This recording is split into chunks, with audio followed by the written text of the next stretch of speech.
Welcome back, and thank you so much for staying with us. We know that right now there is quite a number of mixed reactions concerning the just unveiled Building Bridges initiative. Right here in Kenya's capital, Nairobi, we have our very own Jackie Wambiru at the Central Business District to get a clear picture on what Kenyans have to say just moments after this report was unveiled. A very good afternoon, Wambiru. What are Kenyans saying with regards to this report?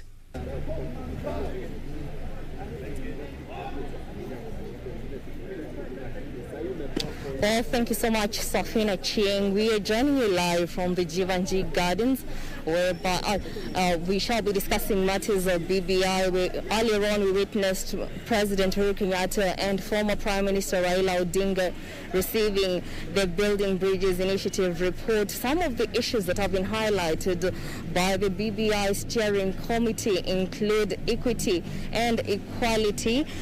We have also noted that they also highlighted the COVID-19 pandemic, as well as equal opportunities for all Kenyans. Competence as well has been highlighted. With me, I'm joined by Robert Kiberenge, who shall help us to understand some of the issues that he would like to see highlighted come Monday, as Kenyans shall be read to that report at the Bombers of Kenya. Well, Robert, thank you so much for joining us. Kindly help us understand what are some of the issues that you'd like to see highlighted come Monday when Kenyans get to be read out for this report. Thank you so much. What I'd like to say is that I've not read the BBI report entirely, but I've seen some of the highlights.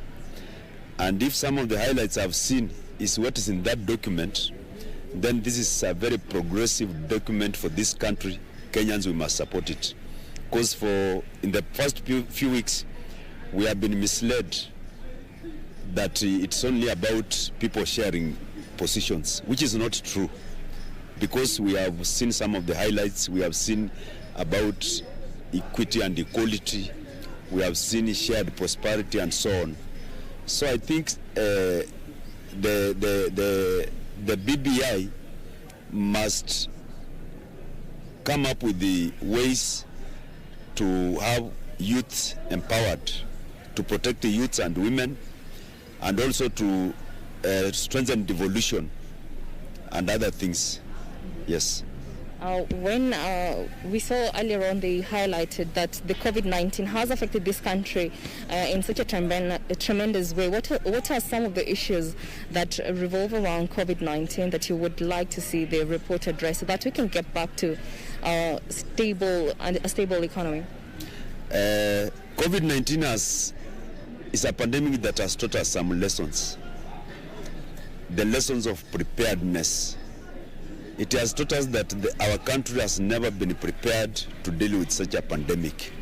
Going forward, and what the BBI must emphasize is laying the necessary infrastructure to deal with such pandemic.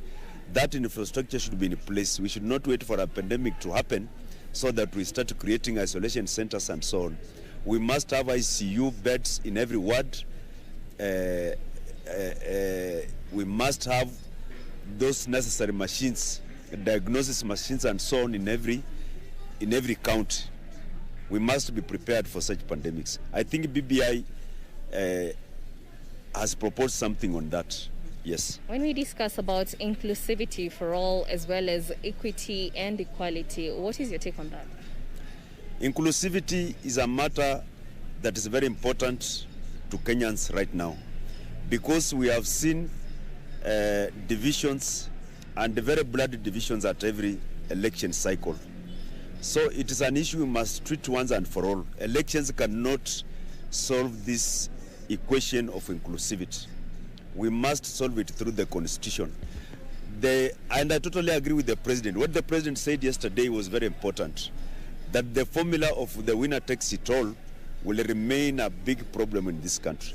How can it be that number 1 gets 7 million votes, number 6 gets 6 million votes? This one who gets 6 million votes goes home with nothing, with no title, with nothing. Even an MCA is more important than him.